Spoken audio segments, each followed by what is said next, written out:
What's up? What's up? Welcome to another market recap. Today is October 7th, 2025. So, no trades for me last night. I had mainly this dollar Mexican on watch. I think it could have been took. It probably should have been taken. But I never heard my alert. So I set an alert roughly right before 0.382. The alert did trigger.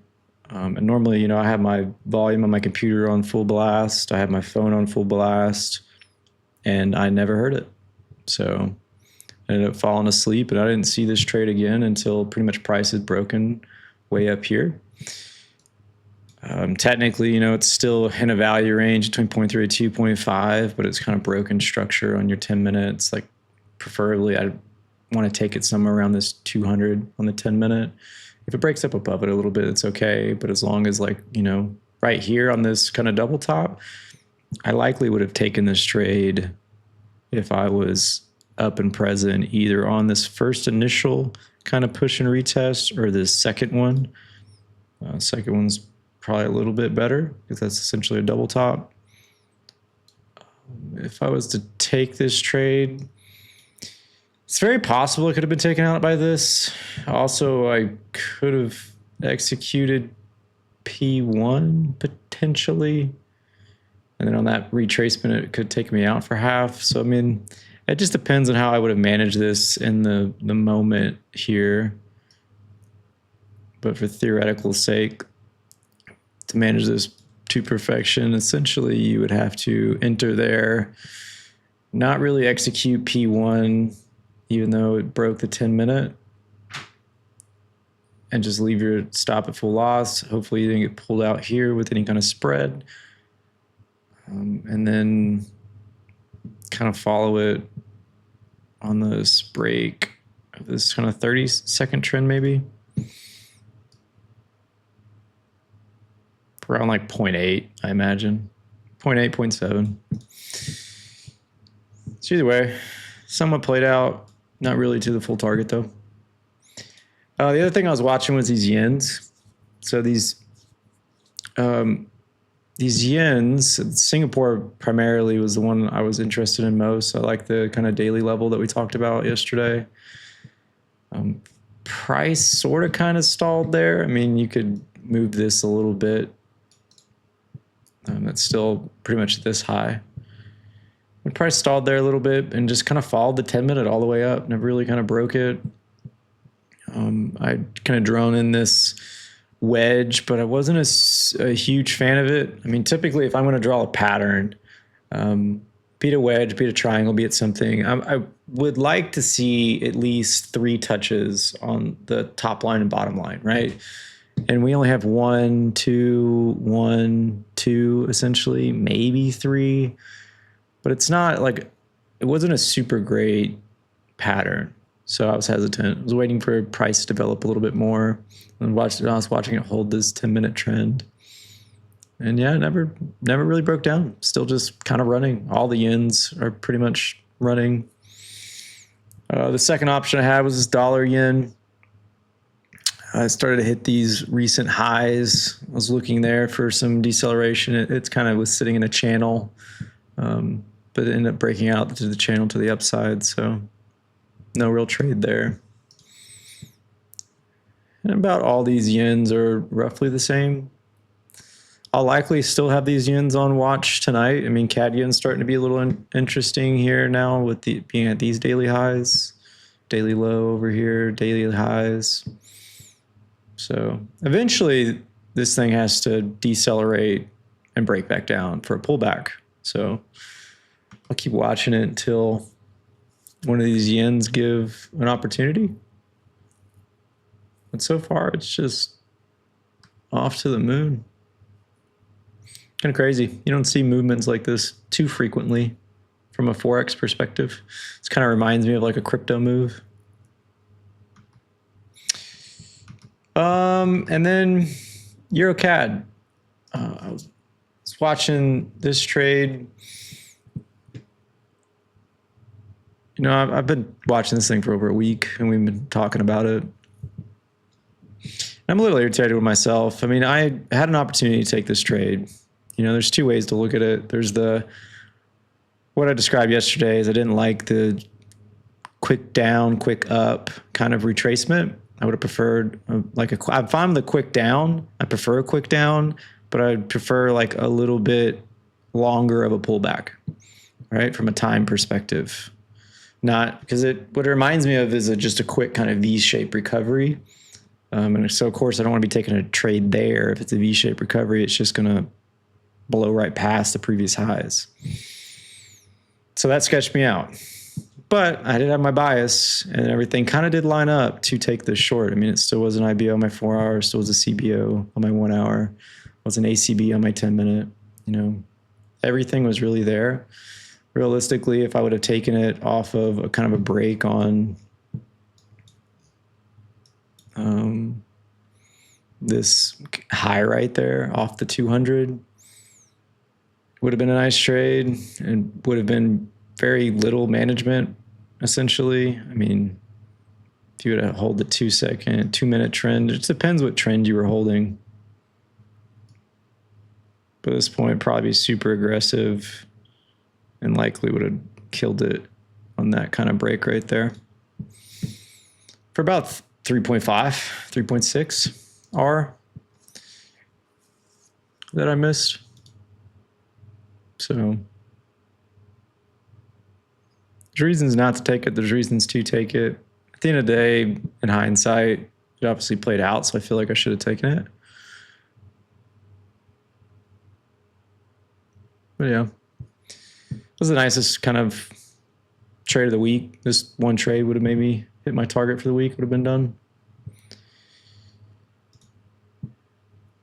Either way, that's all I got for my session. I'm going to go build my watch list for the upcoming session, and I'll catch you guys here in a minute. All right, we're back. I have a good bit of stuff on watch tonight. Main pair I'll probably be looking to trade is this Aussie CAD. We talked about this yesterday. It was in like a development watch, and it broke down yesterday. Nice kind of like wave one break right here, coming back for a pullback, play a wave 3 CBO. Basically be an IBO on your 4 hour, and it'll be an ACB on the 10 minute. Daily time frame wise, it has this double top it's bouncing off of. The only kind of negative that I see right now is this previous high right here could be support. So hopefully price pulls back before it gets to that kind of level. But also, I would prefer this to break down a little bit more, roughly about like halfway between these EMAs before it pulls back, and then it'd be a little bit nicer of at least a 4 hour kind of IBO. This is a little shallow of a break for an IBO, but it still is one. Daily time frame wise, you have a nice bearish engulfing candle, so no real issues there. So we have a DDP, and then all three of our time frames align, so which is mainly what I look for. So yeah, looking for a pullback to the 10-minute 200 roughly. It's probably going to line up with 0.382 and the pivot, as well as some kind of horizontal support here from previous lows on a 10-minute time frame. I mean, it's sort of kind of a zone, but it's there. So yeah, looks good. I like it. Set up just for like a 2-to-1 position. Can't really position size this for 4-to-1 and be a little too tight. Also have pound Aussie as a 1 hour CBO, 4 hour IBO, probably 10-minute ACB by the time it pulls back.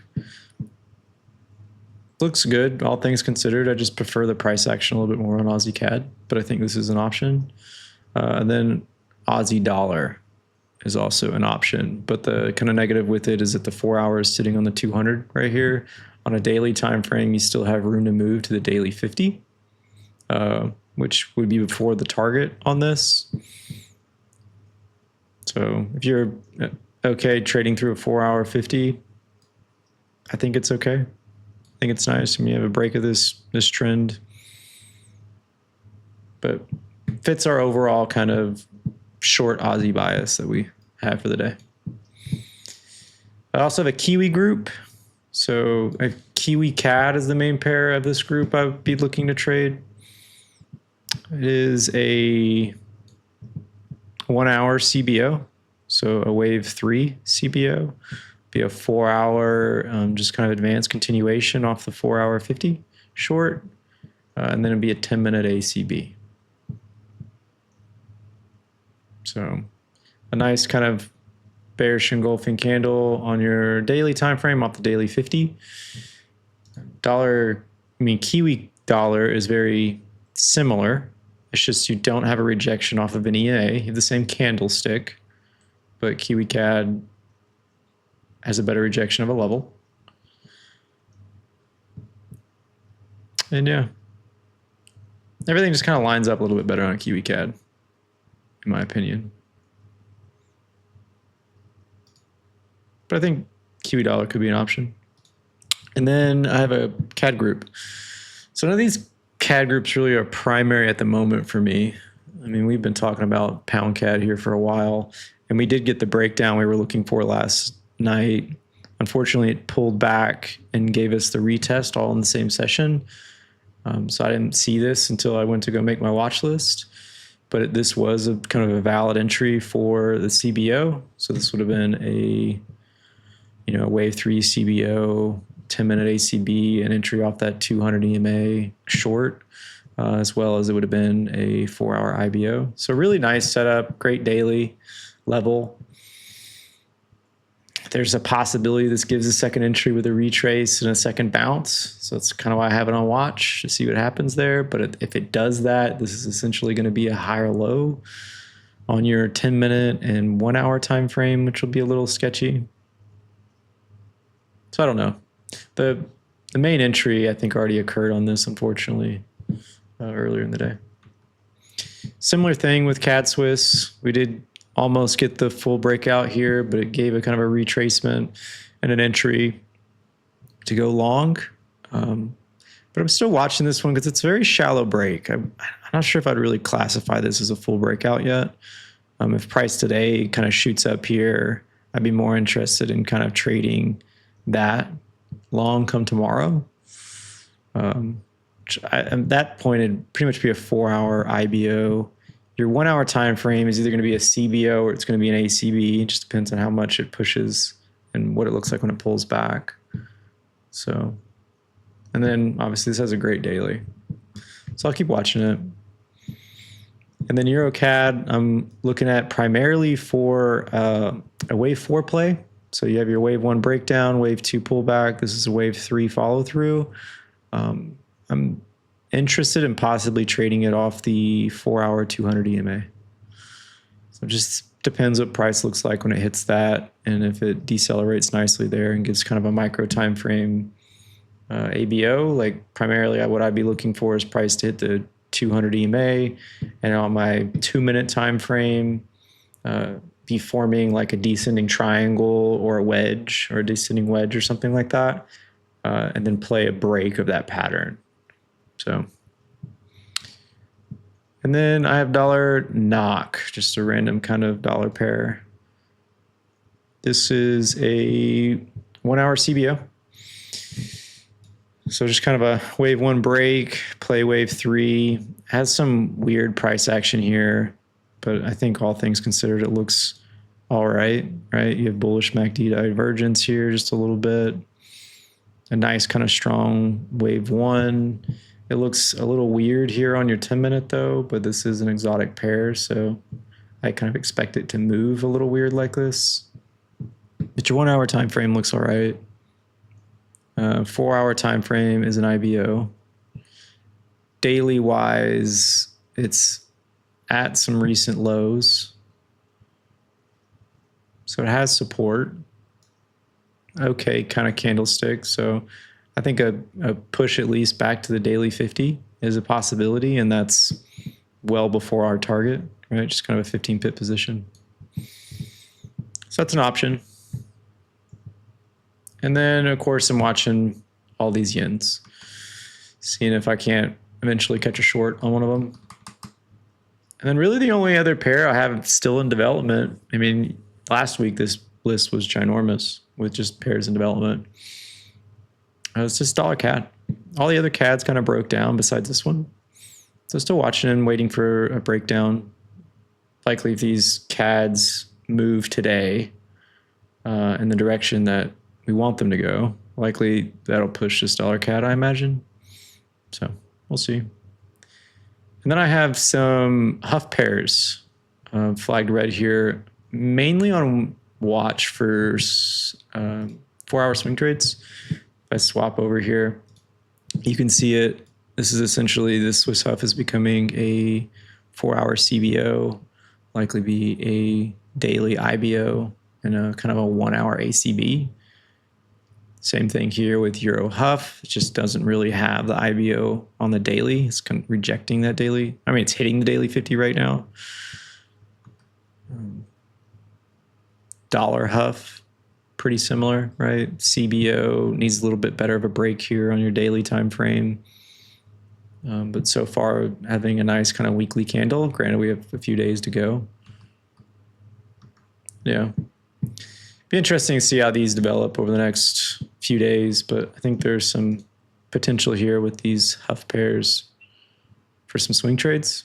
But likely, it's either going to be a late in the week thing or preferably come like Sunday, Monday of next week. So I don't have to enter something and try and hold it over the weekend. Yeah, either way, that's all I got. I'll catch you guys tomorrow. See ya.